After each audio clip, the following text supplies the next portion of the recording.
শুনো, মুসলমান হিসেবে আমাদেরকে অবশ্যই পবিত্র কোরআনের এবং আল্লাহ সুবহানাহু ওয়া তাআলার গুণাবলী, রাসূল সাল্লাল্লাহু আলাইহি সাল্লামের হাদিসগুলা প্রচার করতে হবে।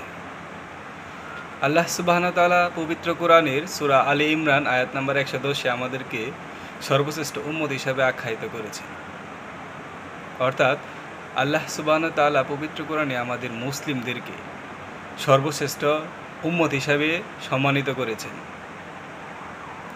যখনই কোনো সম্মানের কথা আসে, সেখানে অবশ্যই কোনো দায়িত্ব এবং কর্তব্যের প্রশ্ন আসবে। আচ্ছা, একটা উদাহরণ দেওয়া যাক। একটা বিশ্ববিদ্যালয়ে একজন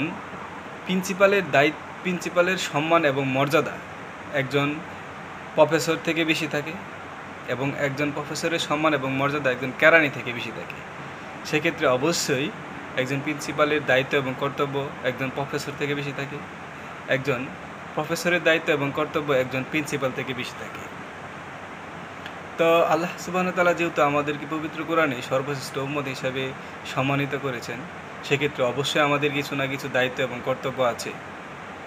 এর উত্তর এই আয়াতের শেষে বলা আছে যে, তোমরা সৎ কাজে আদেশ করো এবং অসৎ কাজে নিষেধ করো।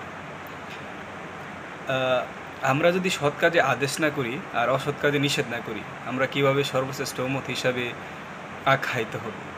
এই জন্য আমাদের অবশ্যই সৎ কাজে আদেশ করতে হবে, অসৎ কাজে নিষেধ করতে হবে, এবং অমুসলিমদের মনে যে ইসলাম ধর্ম সম্পর্কে ভুল ধারণা আছে সেগুলো দূর করতে হবে।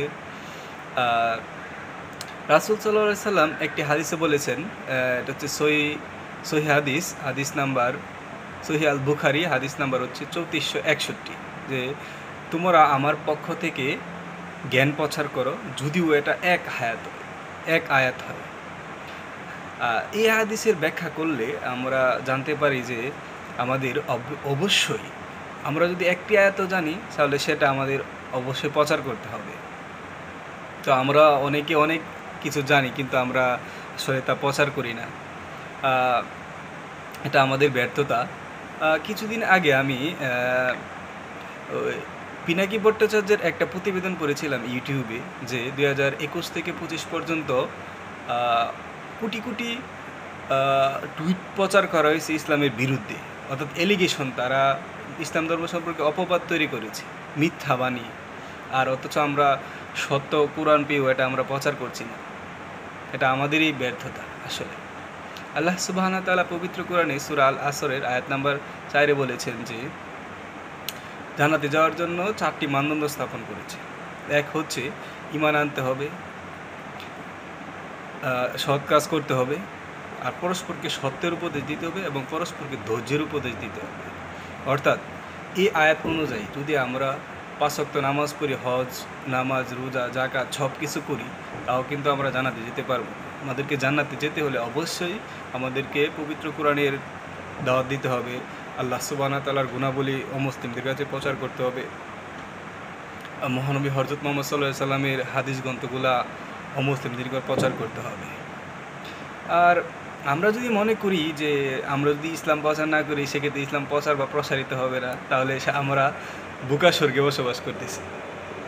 ইসলাম আমাকে এবং আমাকে ছাড়া অবশ্যই প্রচার এবং প্রসারিত হবে, এবং ইসলামের বিজয় হবে একদিন না একদিন।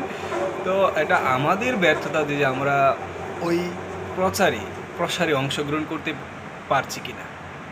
তো আমার মতে আমাদের সবাইকেই ইসলাম ধর্ম প্রচার করতে হবে। এজন্য আমি শুরু করছি ইনশাআল্লাহ। আর আমি মনে করি বর্তমানে ইসলাম ধর্ম প্রচারের সর্বশ্রেষ্ঠ মাধ্যম হচ্ছে সোশ্যাল মিডিয়াতে আমরা যে জেনারেশন আছি, তারা আওয়ার্স অফ টাইম অপচয় করতেছে।